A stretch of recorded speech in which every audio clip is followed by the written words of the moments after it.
I hope everyone is well. This is the fourth video of this mini-series on Elul and the work of Elul, about showing up and how do we show up fully to our lives. Now, in order to show up fully to anything, we need to trust.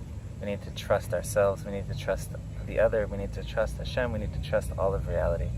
And Elul really is the time to build this trust, because embedded within Elul is the idea of trust. The trust that relationships can be mended, that things can be fixed. And why is this? So we all know that time is not cyclical. Time is a spiral, is a ever-ascending spiral, that imbued within certain times, based on what's happened there in the past, are certain energies, certain possibilities. And now imagine the scene that right now during Elul, Moshe is back up on the mountain a second time, asking for forgiveness and hopefully getting a second pair of luchot. Now imagine, Moshe just went down, broke the luchot not too long ago on Tisha B'Av. Went down, saw everyone dancing around the golden calf, Hashem wanting to destroy everybody. And Moshe has the audacity to think that if I go up on the mountain a second time and ask for forgiveness, that forgiveness can happen, that change can happen, that relationship can be mended.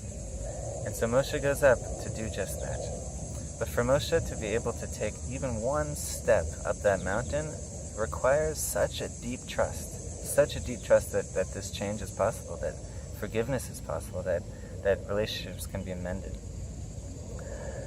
There's a big question at the end of Yom Kippur, right after we've gone through a month and a half of doing tshuva, of trying to show up fully to reality, of asking for forgiveness. Right at the end, after everything is done in Marav, we say Slach Lana, we ask for forgiveness again. And the question is why? We just spent a month and a half working on ourselves, asking for forgiveness, taking responsibility for what we've done. What could we possibly have done in the past few minutes that requires us to ask for forgiveness again? And so one of the answers that I really like is that we're asking for forgiveness for the fact that we don't fully believe that we were forgiven.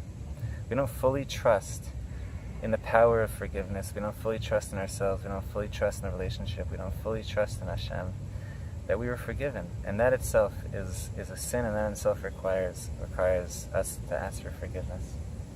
And I think this connects to the idea that all of reality, right? The Gemara says that teshuva, return, mending, repairing, tikkun, that tshuva is one of the 7 things that were created before the world was created, before the physical world was created.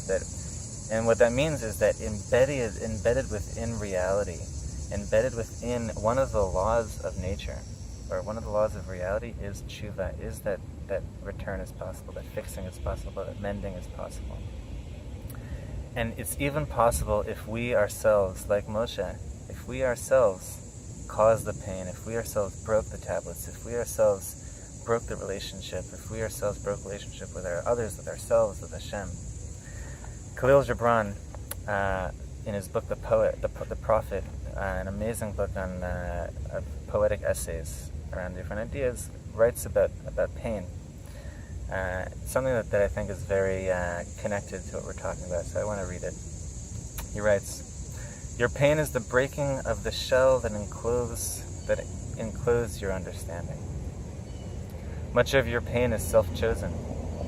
It is the bitter potion by which the physician within you heals your sick self. Therefore, trust the physician, and drink his remedy in silence and tranquility. For his hand, though heavy and hard, is guided by the tender hand of the unseen. And the cup he brings, though it burn your lips, has been fashioned of the clay which the potter has moistened with his own sacred tears." What I hear him saying, and what I hear Moshe saying, what I hear Hashem saying and telling us to do during Elul is to trust that really tshuva is a real thing. It's created before this world was created. And even the pain that we've self-chosen because that's what's gonna make us stronger, make us better, make us be able to open our hearts in a deeper way. Even the breaking that we have ourselves caused, we can fix. And to trust that we can actually do that, to trust that we can be forgiven, to trust that relationships can be mended. So l'chaim,